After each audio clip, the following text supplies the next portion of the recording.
surface water is every lake, pond, river, stream, and ocean on Earth. But in the ground below your feet, there's even more water, groundwater. Groundwater is water that's crammed in the tiny gaps between rocks, soils, and sediments under the ground. A full body of groundwater is called an aquifer. There are huge aquifers. Say you could grab a shovel and dig straight down through the soils to an aquifer. The level underground where you first hit groundwater is called the water table. Below the water table, the ground is completely soaked or saturated with water, which is why this area is called the saturated zone. The area above the water table is called the unsaturated zone. So, how does all this water end up in the ground? Well, it's all a part of the good old water cycle. When it rains, some water gets soaked up by plants. Some water runs off the soil and into streams, lakes, or even the ocean.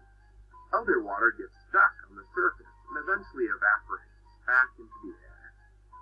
Meanwhile, some of the lucky water droplets get to travel down through the surface deep underground until they reach the water table and become a part of an aquifer. Once water seeps down deep enough into the ground, it can stay there for a really long time. Some of the water stored in the deepest parts of aquifers has been there for thousands of years. But after it gets there, groundwater doesn't always stay in the ground. A lot of the water on the surface comes from aquifers. If the surface of the ground dips below the water table, groundwater flows out into the space, creating a body of surface water. If the surface water dries up, groundwater can flow in to fill it back up. And if the water table in this area rises, so does the level of the surface water. Groundwater can also pour down a sloping surface, creating streams.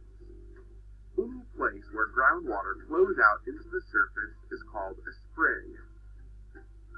Surface water can also become groundwater. If a body of surface water flows above the water table, water can seep down through the sediment and help fill the aquifer. Of course, there's another way that groundwater can leave the ground. Us. Humans depend on groundwater, and there are thousands of wells all over the country that draw water out of aquifers. In many parts of the country, the water you get from the tap comes from the ground. However, we use most of our groundwater to help grow the food we eat. Farms can get lots of the water they need from rain, but rain isn't always enough.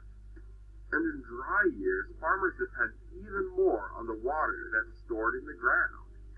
Remember, aquifers can be refilled by rainwater or surface water seeping in from rivers and streams, so there's usually more water on its way to replenish the aquifer. But if we use groundwater faster than the aquifers can refill, we could drain them dry. They probably wouldn't be empty forever, but it would take hundreds of years for the largest aquifers to get back to healthy levels. Whether it's up here or down there, water and how we use it matters. We may not be able to see it every day, but groundwater makes our lives possible.